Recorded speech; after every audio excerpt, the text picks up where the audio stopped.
In this video, I'm going to show you how I turn this pile of white 3D prints into a spaceport. These models are all for my upcoming Kickstarter and they're support-free FDM prints. The FDM ones are the ones that have quite defined layer lines because it's hot plastic squirted through a nozzle built up. And because of those layer lines, they can really show in final photos, and I want these to look good, but I can't really sand detailed buildings like this easily. So what I do instead is a kind of halfway house. I use spray putty. Now you can't get spray putty in North America, I'm afraid, so you may have to use filler primer instead. But I did 2 coats of spray putty and just skipped the sanding stage. Now there's a debate you see online a lot. Should I spray primer or not? Well, I must confess, quite often I only spray primer. There's 2 great primers that I use, Halford's, which is a car shop, and Tamiya Fine Grey, which is a slightly lighter colour and slightly shinier in finish. And both of those are absolutely brilliant colours that I'm happy to use for my building colour. And given that I'm going to weather these heavily, I don't really see the need to do anything more with them for the grey colour than just a spray primer. So that's what I do. So now I have a sea of unremitting grey buildings. Time to add some colour, and for that I'm going to use orange. I do love orange in a sci-fi environment, and I want to mask off the areas that I want to stay grey. I'm using frog tape for this. It's a delicate painter's tape. You can use more expensive masking tapes, but on something like terrain I don't find it a problem to use painter's tape. And because I'm using spray cans for this, because there's so much to do, I need to use something like kitchen roll to mask off the rest of the building, or you might get overspray just because they put out so much paint. I made a huge mistake here though. I meant to do this and I just totally forgot. I meant to spray them white before I sprayed the orange, because spraying orange over grey, it just looks really drab and dreary, which probably actually suits the theme of the spaceport a bit better, but wasn't really what I wanted to do. Anyway, 2 coats of orange more or less got me there. And just a complete aside, some of these buildings you can see are in pieces, and they're my modular buildings that you can take apart and put together. There's walls, there's upright, there's roofs, so a lot of variety. But a lot of them are just complete buildings, or I'm spraying them put together for ease. And to show I don't just do orange and grey, a little bit of black Halford matte spray paint on the control rooms. If I was modelling a pristine brand new spaceport, the buildings would look great, but they're just a little too shiny for me, especially the gloss orange. Now this is a matte orange acrylic artist paint going over the top, and I've got it in a darker colour and a lighter colour. It actually looks when you're looking at the video like I'm not putting anything on at all.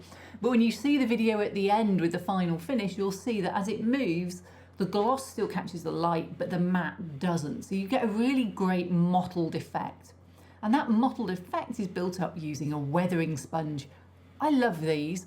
They're great because unlike brushes, they don't put in brush strokes, they put on nice little shaped splotches, which are perfect for weathering edges, adding mottling onto base paint like this. So let's go really dramatic. This is greige.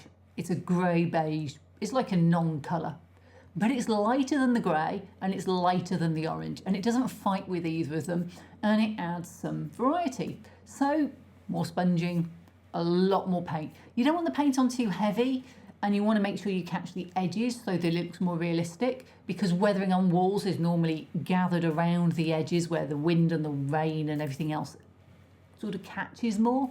You don't want it as worn under the eaves of the roof. You want it to be worse at the bottom of the building. So that's what I did. There are a lot of buildings. I will spare you watching me sponge this for 2 afternoons. And now the real fun begins. We're going to slather dark grey, very dark grey, acrylic wash paint stuff all over everything and wipe it off. Now, why do it this thick? Well, a thin wash will just sit in the layer lines. You can put it on easily, but it also then just sits and highlights all those grooves that we're trying to draw attention from. So instead I've gone a bit thicker. It's made up of mostly black and warm grey acrylic, artist acrylic paint and water. I slather it on with a brush and then wipe it off with copious amounts of paper towels. Whilst there's not a lot of finesse to this, there are two things to note. One, this is weathering, so all of your wiping wants to be vertically or in the direction that rain or whatever would roll off. Two, you really want to leave some dark areas and some light areas for areas you're going to paint over with a colour in a minute so that they show through. So you want to make sure that the highlighted bits go back almost to the primer colour, and you can always wet your paper towel if you're not getting enough paint on, and if it won't come off at all, then just make it a little bit thinner. But other than that, you just keep going, and it took another couple of afternoons. And just a shout out to my mum, who gave me this messy mat she had to do painting and stuff on. And I thought that's a good idea. It's also brilliant for picking up spilt paint. Time to paint all the details I just spent ages designing into all of these buildings.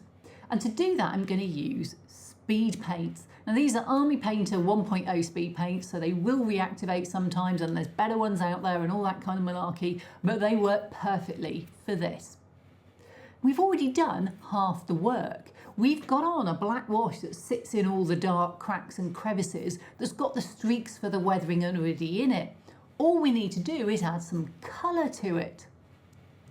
I also used the new metallic speed paints. They're excellent, they give a really, really good effect. In fact, I only used normal paints once, and that was when I was doing the white lettering on the storage and some of the other signs, where I used a sponge brush, a foam brush, because it's a nice solid flat surface, and I just dabbed on some white, nice and patchy white, with a little bit of that sponge effect coming through. Most of the buildings come in two options. Complete, you just put it on the printer and print it. Very simple, just cut up to fit really. The other option is a complete modular building where you have uprights, walls, roofs, and you can swap them all round. And it's really versatile, but not everybody wants that level of detail. But the problem with a complete building is you end up with windows like these. They're just black holes. So I'd painted them with the black wash quite thickly and a little bit patchily. I went over them with a dark navy speed paint, and then finally I put on a satin varnish so they had a bit of a gleam to them, but they weren't fully glossy, which does often look a bit odd on a model this size. A lot of the buildings have signs that either clip into the roof or they sort of a big holographic signs like the one on the Med Centre. They also may have lights, and this is the brilliant excuse to try out OSL with an airbrush. Now what's OSL?